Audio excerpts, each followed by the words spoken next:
আসসালামু আলাইকুম। সম্প্রতি তারেক রহমান নামের যে তরুণ, তিনি তার দল নিবন্ধন না পাওয়ার জন্য তিনি নির্বাচন কমিশনের সামনে অনশন করেছেন। এই বিষয়টা নিয়ে আমি আলোচনা করব। এই বিষয়টা বলতে আইনি কি বলা আছে এবং তিনি কি আইনি পদক্ষেপগুলো নিতে পারেন সেই বিষয়টা নিয়ে আমি আলোচনা করব। আমি Mohammad Emdadul Haque Milan, advocate, Bangladesh supreme court.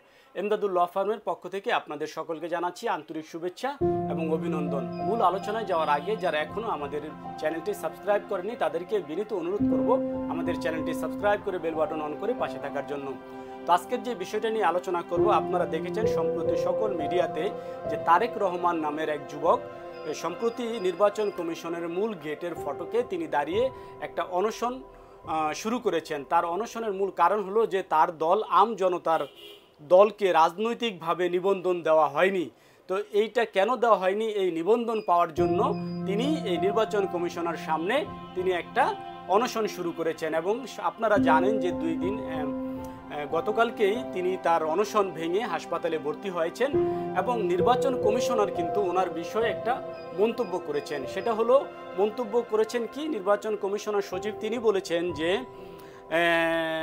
তিনি বলেছেন যে নিয়মের বাইরে গিয়ে কোনো সিদ্ধান্ত নেওয়ার সুযোগ নেই। আসলে একটা নির্বাচন কমিশনার একটা নিয়মের মধ্যে কতগুলো আইনের মধ্যে যেতে হয়, যে যার কারণে এই আম জনতার দলকে তারা নিবন্ধন দেয়নি, এই বলে যে তারা সেই শর্তগুলো পূরণ করতে ব্যর্থ হয়েছে। এবং তারা বলেছে সে আইনের আশ্রয় নিতে পারে। তা আমি আজকে জনাব তারেক রহমান তার এই দল নিবন্ধন পেতে তিনি কি আইনি পদক্ষেপগুলো নিতে পারেন শুধু সেই বিষয়টা নিয়ে আলোচনা করার জন্য। তো এখন আইনের ভিত্তি কি, এখন আপনার মূল বিষয়টা আসছে যে এখানে আইনের বিষয়টা কি। এখন জনাব তারেক রহমান তার আম জনতার পার্টিকে নিবন্ধন না দেওয়ার কারণে তিনি এখন বর্তমানে অনশন ভেঙে হাসপাতালে ভর্তি হয়েছেন। আমরা জানি তিনি অসুস্থ হয়ে গিয়েছেন এবং তাকে আমাদের দেশের একজন রাজনীতিবিদ তার অনশন ভেঙে তাকে হাসপাতালে ভর্তি করিয়েছেন। তো এখন যেই বিষয়টা নিয়ে মূল বিষয়টা আমার যে আইনি ব্যাখ্যাটা কি, এখন তিনি অনশন ভেঙেছেন, এখন তিনি জনাব তারেক রহমান তিনি কি আইনি পদক্ষেপগুলো নিতে পারেন এবং এই বিষয়ে দুই একটা আইন নিয়ে আমি আজকে খুব সংক্ষেপে আলোচনা করব।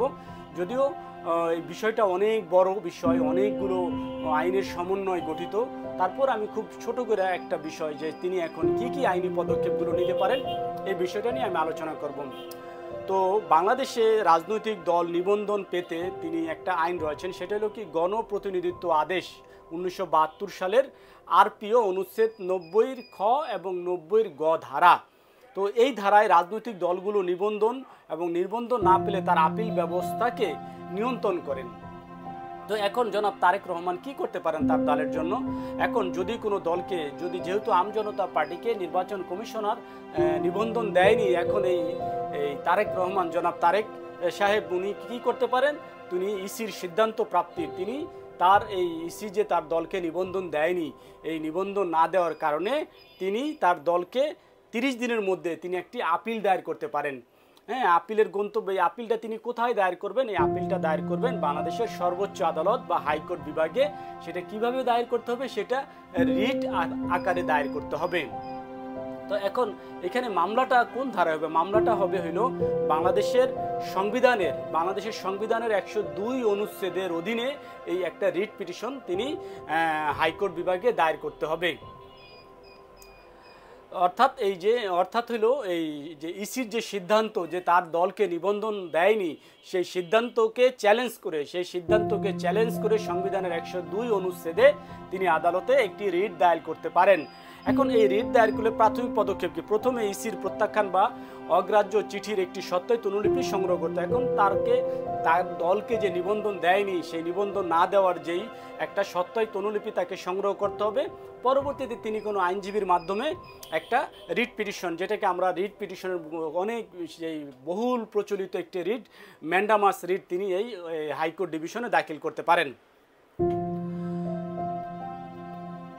তো এইভাবে তিনি জনাব তারেক রহমান তার আম জনতা পার্টি নিবন্ধন প্রাপ্তির জন্য তিনি উচ্চ আদালতে এই সেকশনে বাংলাদেশ সংবিধানের 102 অনুচ্ছেদে তিনি একটি রিট পিটিশন, যেটা হলো ম্যান্ডামাস রিট পিটিশন, তিনি দাখিল করতে পারেন।